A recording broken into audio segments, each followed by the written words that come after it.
भारतीय संस्कृति में यज्ञ, योग एवं आयुर्वेद जैसी अमूल्य विद्याएं हैं, जिसका मूल है वेद। इतिहास की ओर दृष्टि डालें तो भगवान राम, भगवान कृष्ण से लेकर राजा महाराजाओं, ग्रामवासियों व अरण्यवासी ऋषियों की कुटियों तक नित्य व नैमित्तिक यज्ञों का प्रचलन देखने को मिलता है।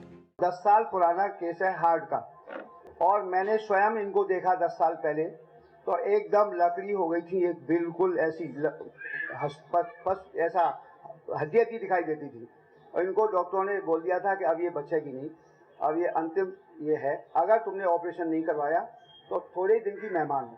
अब उनके स्वयं मुंह से सुनेंगे कैसा लगा यज्ञ में आने के बाद। मुझे अटैक आया था, ये मुझे बाद में मालूम पड़ा। मेरे को चक्कर आया, मैं गिर गई, तो मुझे भक्ति वेदांता हॉस्पिटल में, पहले साईं में नीचे मैं एडमिट किया। वहाँ से बोला कि सीरियस केस है। उसने 5-6 घंटा ट्राई किया, लेकिन उसके बाद मुझे भक्ति वेदांता में भेजा। तो 3 दिन के बाद मुझे होश आया। डॉक्टर लोगों ने टोटल घर वालों को जवाब दे दिया, बोला भी ऊपर वाले के हाथ में। लेकिन भगवान की कुदरत है कि मैं आज भी जिंदा हूँ डॉक्टर साहब की वजह से। मैंने बोला कि मुझे ऑपरेशन कराना नहीं है। वो टाइम पे हमारी हस्ती भी नहीं थी इतनी, लेकिन फिर सब लोगों ने बोला कि कैसे चलेगी। मैंने बोला अभी भगवान के ऊपर मैं छोड़ देगी। 1 हफ्ते के बाद हमारे नेबर है ना, उसने बोला एक काम करो ना, तो इधर हवन में जाया करो। फिर मैंने ना थोड़ा थोड़ा हंसते, पहले रिक्शा में आती थी, ऐसा कर करके बैठना सीख गई। फिर वहीं पे मैंने ये किया, करीबन 1 महीना गया, 2 महीना गया, मेरे में रिकवर आने लगा। करीबन मेरे को 2 साल के बाद वापस में मेरे को बोला कि आप एक बार चेकअप तो कराओ ना, देवेंद्र सिंह ने बोला। मैंने बोला ठीक है, मैं करा देती हूँ। लेकिन मुझे भगवान की दया से कुछ भी नहीं निकला। और वो डॉक्टर हैरान हो गए, क्या बात है, आप जो 15 दिन जीने वाली औरत आज इतने सालों से आज मैं आप सबके सामने हूँ। एक लड़का है, मैं इसका भी इंटरव्यू करवा दूँ, ये साक्षात है। ये जब चलता था, तिवारी बहन जी ने भी इन्होंने देखा, वो ऐसे चलता था ये। तो ये जो है गिर जाता था बेचारे को, सीधा साधा, और बोलता भी, स्पीच साफ नहीं आती थी बिल्कुल। तो इसको मैंने एक दिन बोला तू यहाँ पे आया कर बेटा, यहाँ हवन में बैठा कर। उस दिन से ये हवन में आने लगा। हवन आवाज ऐसे ऐसे बोलता था धीरे। तो मैंने कहा तू इसमें बैठा कर, रोजाना आने लगा कंटिन्यूस। उसका परिणाम क्या हुआ, स्पीच भी थोड़ी आने लगी। और आज मंत्र सुनाएंगे आपको, चलो खड़े हो जाओ, तुम्हारे सामने ये बोल के सुनाएगा। ओम भूर्भुवः स्वः तत्सवितुर्वरेण्यं भर्गो देवस्य धीमहि धियो यो न प्रचोदयात्। और इस चावल को भी संपूर्ण आहुति के रूप में, अर्थात इसके साथ हम कुछ भी चीज मिलाए बिना, केवल घृत के साथ, केवल चावल से भी हम यज्ञ कर सकते हैं। और ये हर जगह पे, हर घर में उपलब्ध होता है। तो आप इस प्रकार से अक्षत चावल, और अक्षत चावल सामान्य रूप से मिलता नहीं है, तो ये पतंजलि योगपीठ से भी ये ब्राउन राइस के रूप में ये अक्षत चावल भी अभी सभी जगह पे उपलब्ध है, सभी स्टोर के ऊपर। तो आप इसको भी ला सकते हैं। केवल चावल से भी हम हवन कर सकते हैं। और जिस सामग्री का हम प्रयोग करते हैं, थोड़ी सी मात्रा में उस सामग्री के अंदर भी हम इन चावलों को विशेष रूप से मिला सकते हैं और उसके हवन कर सकते हैं। इसी प्रकार से थोड़ी सी मात्रा में जो गुग्गुल है, उस गुग्गुल को भी हम जिस सामग्री को बना रहे हैं उसके अंदर थोड़ी सी मात्रा में हम मिला सकते हैं और उससे हम हवन कर सकते हैं। और तीसरा, ये मेरे पास अगला पदार्थ रखा हुआ है, काले तिल। ये आप देख रहे हैं, काले तिल कई सारे प्रकार के पोषक द्रव्यों से युक्त होते हैं और इसके अंदर विशेष तेल पाया जाता है। और आयुर्वेद ग्रंथों में भी तिल के तेल का प्रयोग अनेक प्रकार के रोगों को शांत करने के लिए, सामान्य रूप से तेल नाम ही तिल से पड़ा हुआ है। आयुर्वेद ग्रंथों में कहीं पे भी तेल का उल्लेख है तो सीधा तिल का तेल लिया जाएगा। और यदि अन्य कोई द्रव्य का तेल है तो वहां उसका नाम लिया जाएगा कि सरसों का तेल या अलग अलग जो भी तेल है उसका नाम लिया जाएगा। लेकिन खाली तिल लिखा है, उसका मतलब सीधा ये होता है। और आयुर्वेद में बहुत सारे प्रकार के औषधीय द्रव्यों से सिद्ध किए हुए तेल हमें प्राप्त होते हैं। वो तेल हम इसी तिल से निकाले हुए तेल के माध्यम से औषधीय द्रव्यों को सिद्ध करके और बनाया जाता है। और ये तिल के अंदर जो ताकत होती है, शक्ति होती है, वो बहुत ही ज्यादा होती है। और इसका सेवन करने से भी विशेष लाभ होता है। और इसी प्रकार ये संपूर्ण एक आहुति है। हमारे पास कोई भी द्रव्य अन्य ना हो तो हम केवल तिल से हवन कर सकते हैं, घी नहीं है तब भी, और घी के साथ तो करे तो और उत्तम है ही। तो ये विशेष काले तिल भी, और उसको भी हम थोड़ी सी मात्रा में, जो हम सामग्री भी तैयार करते हैं तो उसमें भी हम थोड़ी सी मात्रा में ऐसे मिला सकते हैं। तो ये कुछ मुख्य द्रव्य, काले तिल, चावल, गुग्गुल, और उससे अतिरिक्त यह गाय का घी। गाय का घी के बारे में भी जैसे मैंने बताया, ये गाय का पतंजलि के सभी स्टोर्स के ऊपर भी उपलब्ध है। यदि आपके नजदीक में कहीं पर भी या आपके घर में स्वयं में गाय है तो उसका घी मिल जाए तो उत्तम है। अन्यथा आप पतंजलि स्टोर्स के ऊपर जाकर के इस घी को आप ले सकते हैं, और निश्चित होकर के आप इस घी का प्रयोग करके विशेष यज्ञ को संपन्न कर सकते हैं और इसका लाभ आप उठा सकते हैं। दूसरा एक द्रव्य मेरे पास और रखा हुआ है, यह है हनी, शहद, मध, जो भी अलग अलग भाषाओं में अलग अलग बोलते हैं। शहद भी संयोगवाह होता है, कई सारे प्रकार के रोगों को शांत करना, दूर करना आदि करने का कार्य करता है, लेकिन एक संयोगवाह विशेष गुण होता है। जिस आहुति को हम देते हैं उसके साथ यदि थोड़ी सी मात्रा में इसको मिलाया जाता है तो वो उनके गुणों को कई गुना बढ़ाता है और अपने गुणों को भी खोता नहीं है। इसको कहते हैं संयोगवाह। तो संयोगवाह के रूप में यह शहद विशेष रूप से कार्य करता है। तो हम थोड़ा सा घी में भी मिला सकते हैं, या बीच में ही एक चम्मच लेकर के आहुति हम के रूप में हम प्रयोग ले सकते हैं, या बाद में धुनी के रूप में भी इसका हम प्रयोग ले सकते हैं। तो शहद रोग निवारण के साथ साथ पुष्टिकारक और भी कई सारे गुणों से युक्त होता है, तो ये शहद का भी हम प्रयोग ले सकते हैं। ऐसी जो घृत है, घृत, केवल घृत से भी हम हवन कर सकते हैं। और घी जो है उसमें भी विशेष प्रकार से संयोगवाह का गुण होता है। जब घृत को हम जलाते हैं और उससे बनने वाली जो गैसें हैं वो भी जब वायुमंडल के अंदर प्रसरित होती हैं तो वायुमंडल को विशेष करके शुद्ध करने का, पवित्र करने का कार्य भी इसी यज्ञ के घृत के माध्यम से विशेष रूप से संपन्न होता है। इसलिए इस घी को सर्पे कहा गया, क्योंकि यह जो घृत है वह जैसे सांप वायुमंडल के जहर को पीता है, वैसे ही यह भी वायुमंडल के जहर को समाप्त करने का कार्य विशेष रूप से घृत करता है। तो संयोगवाह के रूप में मैं बता रहा था, एक शहद का भी विशेष रूप से संयोगवाह के रूप में प्रयोग होता है, गाय के घी का भी विशेष रूप से संयोगवाह के रूप में प्रयोग होता है, और जो तिल मैंने बताया, तिल के तेल का भी इसी प्रकार से संयोगवाह के रूप में प्रयोग होता है। इसीलिए आयुर्वेद में बहुत सारे प्रकार के जो तेल बनाए जाते हैं अलग अलग रोगों के लिए, उसमें भी मुख्य द्रव्य तिल का तेल होता है, और उसके बाद उसमें अलग अलग औषधियां पकाई जाती हैं और उसको बनाया जाता है। इसी प्रकार त्रिफलादि घृत से लेकर अनेक प्रकार के घृत भी आयुर्वेद ग्रंथों में जो बनाए जाते हैं वो इसी गुण के कारण बनाया जाता है कि इस सामान्य रूप से जो हमें प्राप्त गाय का घी है, उस गाय के घी के अंदर अलग अलग औषधियों को पका करके उसको, उस घी को सिद्ध किया जाता है, तो उसके गुणों को वो कई गुना बढ़ा देता है। तो इस प्रकार गाय का घी है, शहद है, और एक गुग्गुल, गुग्गुल भी इसी काम में विशेष रूप से आयुर्वेद ग्रंथों में लिया जाता है, क्योंकि बहुत सारी प्रकार की जो वटियां बनाई जाती हैं उन वटियों के अंदर एक तो उसको बांधने का काम तो गुग्गुल करता ही करता है, लेकिन उसके साथ साथ उनके गुणों को भी बढ़ाने का, अपना गुण तो है ही है उसका रोग निवारक, लेकिन उसके साथ साथ उनके गुणों को भी विशेष रूप से बढ़ाने का कार्य करता है। इसलिए आयुर्वेद ग्रंथों में सर्वाधिक वटियों के अंदर आपको गुग्गुल हर कोई के अंदर आपको मिल जाएगा। क्यों? क्योंकि उसके अंदर विशेष गुण होते हैं, और हव्य द्रव्यों के रूप में भी यही द्रव्य मुख्यतया यूज होते हैं। तो इसमें से हम कोई भी एक द्रव्य का भी होम कर सकते हैं, उसका सम्मिश्रण करके भी प्रयोग ले सकते हैं। जैसी अनुकूलता, जैसी आवश्यकता, जैसी परिस्थिति, उसके आधार पर हम इसका चयन कर सकते हैं। दूसरा, अग्नि को प्रदीप्त करने के लिए हमें आवश्यकता होती है कर्पूर की।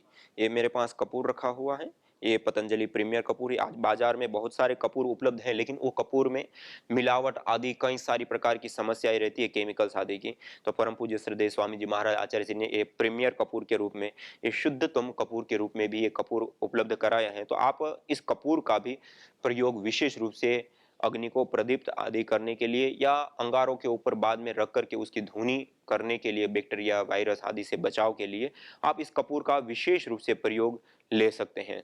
और इस कपूर के अंदर ऐसा तत्व पाया जाता है, ऐसे गुण पाए जाते हैं कि एक तो हम जलाते हैं, दूसरा होता है अंगारों के ऊपर डालना। जब उसको अंगारों के ऊपर डालते तो वो उड़ जाता है, जब वो उड़ता है तो वायुमंडल के अंदर प्रसरित हो जाता है, और वायुमंडल के अंदर व्याप्त विषाक्त गैसों को भी और बैक्टीरिया आदि को भी नष्ट करने का कार्य करता है। तो यह आपको कुछ कपूर के बारे में बताएं। दूसरी, हमें यज्ञ के लिए मुख्यतः आवश्यकता होती है संविधा की। संविधा अर्थात सम्यक ईंधन, श्रेष्ठ ईंधन, अच्छा ईंधन, अर्थात हम लकड़ी कह सकते हैं, सामान्य भाषा में, और शास्त्रीय भाषा में, वैदिक भाषा में इसको समिधा कहते हैं। समिधा के रूप में हम कई सारी, ये आपके सामने रखी हुई समिधाएं हैं, आज आपको दिखाने के लिए मैं ले आया हूं। तो ये है पीपल की समिधा। पीपल की समिधा विशेष करके ऑक्सीजन देने वाली होती है। इसको जब हम जलाते हैं तो जलने के बाद अच्छे से पहले तो जल जाती है, और जलने के बाद अवशेष के रूप में कुछ नहीं बचता है इसका, अर्थात कोयला आदि नहीं बचता है, और सीधी राख बन जाती है। सर्वोत्तम समिधा के रूप में यह विशेष रूप से पीपल की समिधा को देखा गया है या उपयोग के लिए लाया गया है।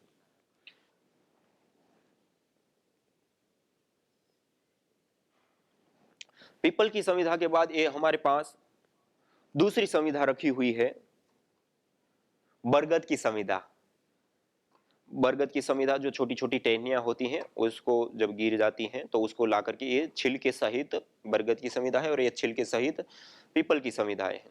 तो इसी प्रकार हम ये बरगद की समिधाओं का भी प्रयोग विशेष रूप से ले सकते हैं। और ये बरगद की समिधा भी जब हम जलाते हैं तो जलने के बाद इसकी राख भी बहुत न्यून मात्रा में बच जाती है, और वैसे भी ये आग भी बहुत अच्छे से पकड़ता है और तुरंत ही वो जलता है। और ये सामान्य रूप से हम इन समिधाओं को लंबे समय तक रखना चाहे तो ये लंबे समय तक रहेगी नहीं। क्यों? क्योंकि इसके अंदर कार्बन की मात्रा बहुत कम होती है। जो भी हम ये यहाँ आपके सामने लकड़ियां रखी है, बरगद है, पीपल है, पाकड़ है, और अलग अलग जो भी बिल्व है, जैसे ये मेरे सामने रखी हुई ये बिल्व की समिधा है। बिल्व जो होता है विशेष करके शीतल होता है। तो रोगों के अनुसार भी समिधाओं का चयन हमारे शास्त्रों में वर्णन है। और दूसरा, ग्रह उपग्रह को लेकर के, नवग्रहों को लेकर के भी अलग अलग ग्रहों की शांति के लिए अलग अलग समिधाओं का एक प्रयोग होता है। तो ग्रहों की शांति अर्थात कहने का अभिप्राय होता है कि इन्वायरमेंट के अंदर एक प्रभाव आता है। जैसे भरती ओट आदि समुद्र में पूर्णिमा अमावस्या आदि को आते हैं, तो वो एक ग्रहों की स्थिति के आधार पर वो सारी चीजें नापी जाती हैं, और वो एक गणना है, ना कि कोई एक अलग प्रकार का ग्रह। तो ये जो समिधाएं होती हैं वो विशेष प्रकार के रोगों को भी शांत करने के लिए अलग अलग समिधाओं का प्रयोग होता है। तो आगे आपको बताएंगे जब रोगों के अनुसार चर्चा करेंगे। लेकिन अभी सामान्य जो दैनिक यज्ञ हम करेंगे तो उसमें कौन कौन सी समिधा, तो ये है हमारे सामने बिल्व की समिधा है। इसी प्रकार ये हमारे पास है पलाश की समिधा, जिसको टेंचू बोलते हैं। तो ये पलाश की समिधाओं का भी हम विशेष रूप से प्रयोग कर सकते हैं। और यह है हमारे पास गाय के गोबर की समिधा, काउ डंग स्टिक। गाय के गोबर को लेकर के उसके अंदर कुछ विशेष जड़ी बूटियों का चूर्ण करके बना करके उसके साथ मिक्स कर देते हैं, और फिर मशीन के माध्यम से एक सेफ विशेष दे देते हैं और सुखा देते हैं। तो ऐसी स्टिक बन जाती है समिधा टाइप की, लकड़ी टाइप की। इसको कहते हैं गाय के गोबर की समिधा। तो इसका भी हम प्रयोग ले सकते हैं, क्योंकि आज वर्तमान में जो स्थिति है, पेड़ बहुत बड़ी मात्रा में कट रहे हैं, और वैसे ही बरगद पीपल आदि के पेड़ तो फल देते नहीं है, तो हम लगाते भी नहीं है। जब उसका पेड़ लगाते नहीं है तो उसका प्रयोग भी वो करना हमारे लिए बहुत वो होता है। तो ये गाय के गोबर की समिधा, क्योंकि हम जो भी मक्का से लेकर के जो भी चारा बोते हैं, हमने बोया और 3 महीने के अंदर हमें प्राप्त हो जाता है, उसको हम गाय को खिलाते हैं। गाय उसको खा करके अपना पोषण भी प्राप्त करती है, और उसके बाद जो उन्होंने अवशेष के रूप में हमें दिया उसको हम जलाते। ये एक रूप से लकड़ी के रूप में हमारे सामने आ गया, और 3 महीने के अंदर आ गया। और इसको हम जब जलाते हैं तो साइंटिफिक रूप से भी महाराष्ट्र में, एक गुजरात में और कानपुर यूनिवर्सिटी में, 3 जगहों पे अलग अलग जगह पे अनुसंधान होकर के ये बात सामने आई है कि हम सामान्य लकड़ी को जब जलाते हैं और सामान्य लकड़ी के साथ जब हम इस लकड़ी को जलाएं तो सामान्य लकड़ी के हिसाब से इसके अंदर 2.5 गुना ज्यादा एफिशिएंसी होती है, अर्थात अधिक मात्रा में आग देने की सामर्थ्य होती है। दूसरा, यह 1 किलो समिधा हम ले और यह 1 किलो समिधा ले तो यह बहुत अधिक मात्रा में हमें प्राप्त होती है। मानी जहां पे 1 क्विंटल इस लकड़ी से काम हो सकता है, उसकी जगह पे ये आधी भी हमें, आधी से भी कम चाहिए, उतनी मात्रा में वह कार्य हमारा सिद्ध हो सकता है। इतनी ऊर्जा देने की शक्ति सामर्थ्य भी होती है। पर्यावरण अर्थात पेड़ आदि काटने का भी हमें कोई वो नहीं होता है, तो उससे भी हमारा संरक्षण होता है, प्रकृति का संरक्षण के लिए भी उपयोगी होता है। दूसरा, जिस गौशाला से हम बनाते हैं तो वो गौशाला भी स्वनिर्भर बनती है। गौशाला के अंदर जो लोग काम करेंगे इसको समिधा बनाने के, उसको कुछ रोजगार भी प्राप्त हो जाएगा और प्रकृति का भी संरक्षण होगा, और भी बहुत सारी चीजें जुड़ी हुई है। तो ये भी हमने पतंजलि योगपीठ से अभी बना करके तैयार कर दिया है, और आने वाले इस नवरात्र के पूरे होते होते हम कोशिश कर रहे हैं कि हम पतंजलि आस्था पूजा के साथ हम पूरे भारत के सभी स्टोर्स पर इस समिधा को उपलब्ध कराएंगे। तो ये गाय के गोबर की समिधा जिसका हम प्रयोग ले सकते हैं, एक कुछ सामान्य बातें आपके सामने रखी जो यज्ञ के लिए हमें अत्यंत आवश्यक होती हैं। अब ये तो सामान्य चीजें हो गई। दूसरी अब हमें एक विशेष आवश्यकता होती है कि अब विधि और मंत्र किसका चयन करें, कैसे करें। तो अब उस विधि के लिए, मंत्र के लिए हमने यह एक पूज्य स्वामी दयानंद सरस्वती जी ने जो हमें एक विधि प्रदान की है, उस विधि को ध्यान में रखते हुए एक पत्रक बनाया है। आप सब लोगों को शायद मिल चुका होगा, नहीं मिला है तो मिल जाएगा। इस पत्रक में हमने यज्ञ की जो महिमा परक कुछ बातें हैं उसको दर्शाते हुए भी कुछ चीजें बताई हैं, और उसके साथ साथ पूरी हमें कैसे इस दैनिक यज्ञ को, हवन को, अग्निहोत्र को हमें करना है, इस विषय में जो उसके मंत्र आदि हैं उसकी विशेष रूप से इसमें विधि प्रदान की है। जो स्वामी दयानंद सरस्वती जी ने हमें 16 आहुतियां प्रदान करने के लिए कहा है, उसका इसमें विशेष रूप से समावेश है। तो आप कोई भी अभी सभी पतंजलि स्टोर्स के ऊपर दैनिक नित्य कर्म विधि करके एक छोटी सी पुस्तिका है, उस पुस्तिका को भी आप अपने घर पे ला सकते हैं। इस पत्रक आपको पहुंच जाएगा तो आप उसकी भी फोटोकॉपी निकाल करके आप उसका भी प्रयोग ले सकते हैं। उसके साथ साथ जो विधि है, उस विधि के बारे में बहुत सारी अलग अलग प्रकार की, यदि हम प्राचीन काल से ही देखें तो विधि में सभी जगहों पे हमें अलग अलग विधियां देखने को मिलती है। जैसे हम सामान्य रूप से देखें तो विशेष रूप से यज्ञ के संबंध में गोपथ ब्राह्मण, जैसे मैंने आते ही पहले कहा यज्ञो वै श्रेष्ठ तमम कर्म, वो यही का सूत्र लेकर के आपके सामने मैंने रखा। गोपथ ब्राह्मण, सतपथ ब्राह्मण, ये सारे गोभिलीय गृह्य सूत्र, ये सारी जो पुस्तकें हैं उसके अंदर भी, जैसे ये गोपथ ब्राह्मण है उसमें भी विशेष रूप से 15वीं कंडिका में पूरा यज्ञ का, अग्निहोत्र का, दैनिक अग्निहोत्र का विवरण हमें प्राप्त होता है। और उसके अंदर हमें प्रतिदिन दैनिक रूप से प्रजापति और सूर्य, प्रजापति और अग्नि, सुबह और सायंकाल, इस प्रकार से दो दो आहुतियां प्रदान करके हमें अवश्यम भावी अनिवार्य रूप से यज्ञ करना चाहिए। और यदि कभी छूट जाता है तो उसके लिए प्रायश्चित आदि के भी विधि और विधान किए गए हैं। तो इसका भी हमें ध्यान रखें। यदि हम शास्त्रीय दृष्टि से देखें तो उसमें भी 4 आहुतियां, पहले आचमन, अंगस्पर्श आदि क्रियाएं, जल सिंचन आदि करके, और उसके बाद हम विशेष रूप से इस यज्ञ को हम संपन्न करते हैं। और इसी प्रकार से यह गोभिलीय गृह्य सूत्र, गोभिलीय गृह्य सूत्र में भी विशेष करके 4 आहुतियां, प्रातःकाल 2 और 2 सायंकाल हमें आहुतियां प्रदान करनी होती हैं। और उन आहुतियों को प्रदान करके हम इस यज्ञ को संपन्न कर सकते हैं, क्योंकि यह जो दैनिक यज्ञ है उसकी अलग अलग शास्त्रों में अलग अलग विधि बताई है। लेकिन सामान्य रूप से ज्यादातर शास्त्रों में प्रातःकाल और सायंकाल प्रजापति और सूर्य देवता को, और सायंकाल अग्नि और प्रजापति को विशेष आहुतियां प्रदान करके यह यज्ञ, हवन, अग्निहोत्र संपन्न करने के लिए विशेष रूप से बताया गया।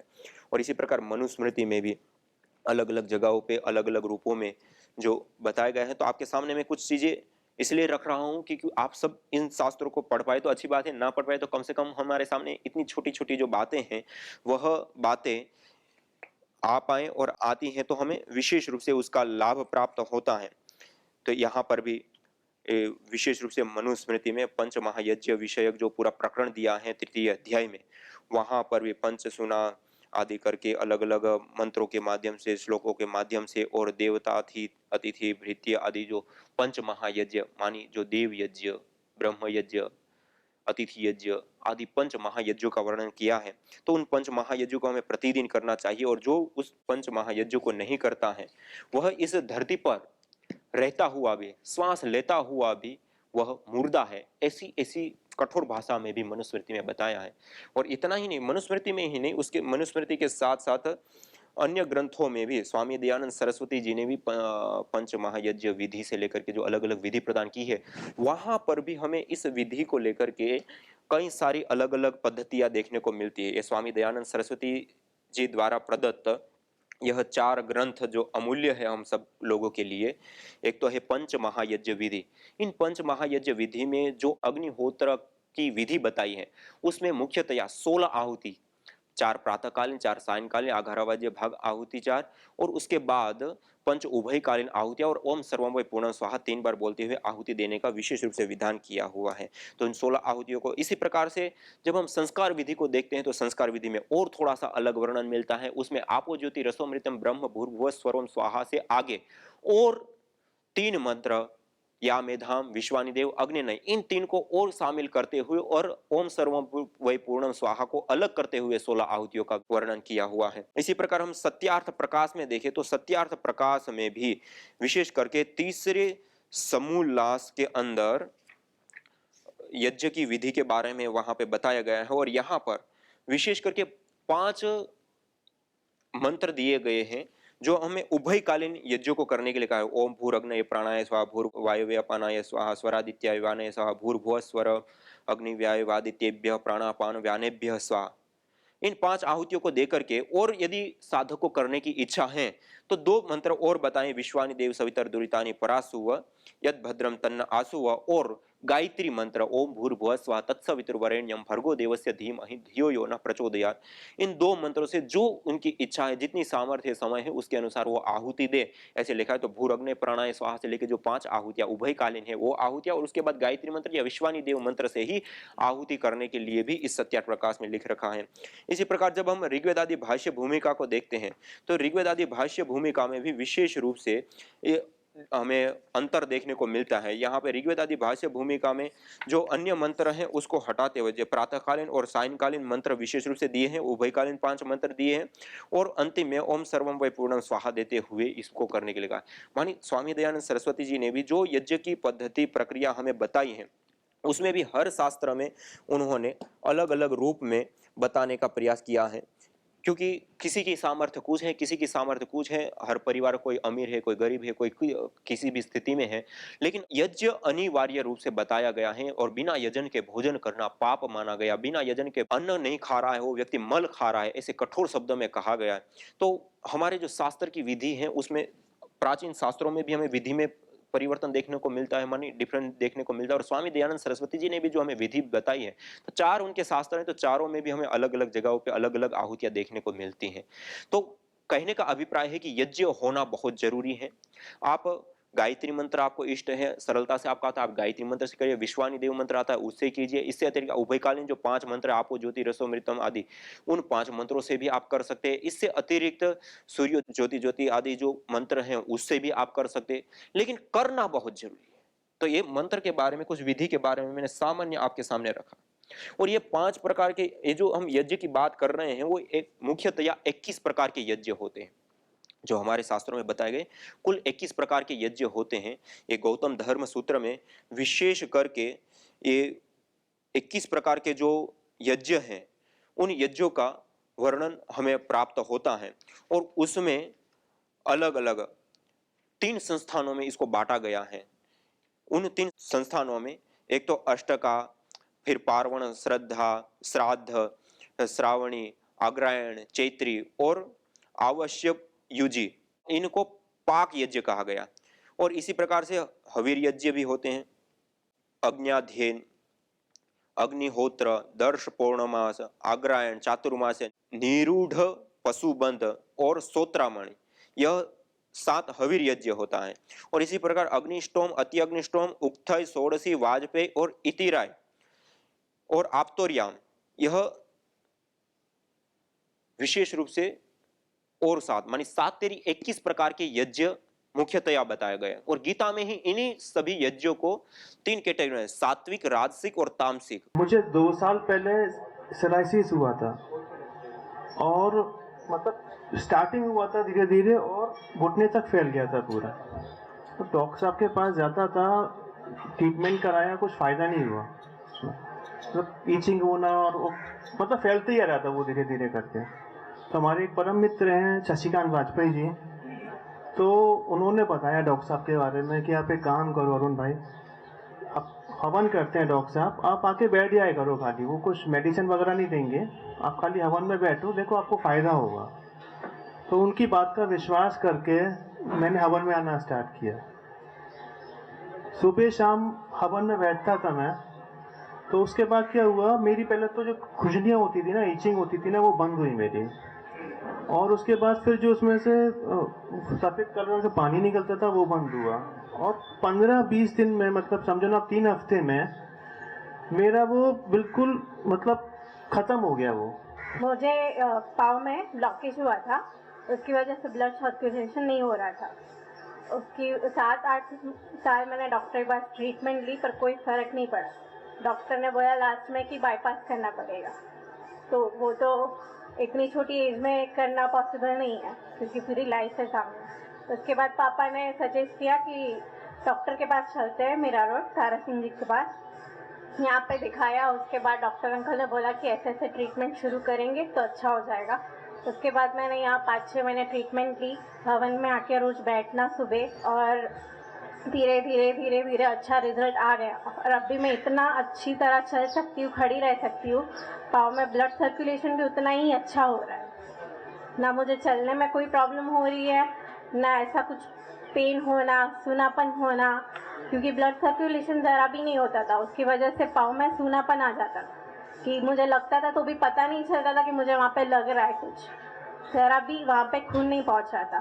फिर यहाँ पे आके ट्रीटमेंट लिया, उसके बाद थोड़ा थोड़ा थोड़ा मुझे वहाँ पे फील होने लगा कि हाँ मुझे पाँव में भी थोड़ा सा लग रहा है, तो मुझे पता चल रहा है कि खून पहुँच रहा है वहाँ पे। यज्ञ में रोज बैठती थी आके सुबह। यज्ञ भारतीय संस्कृति का मूल है।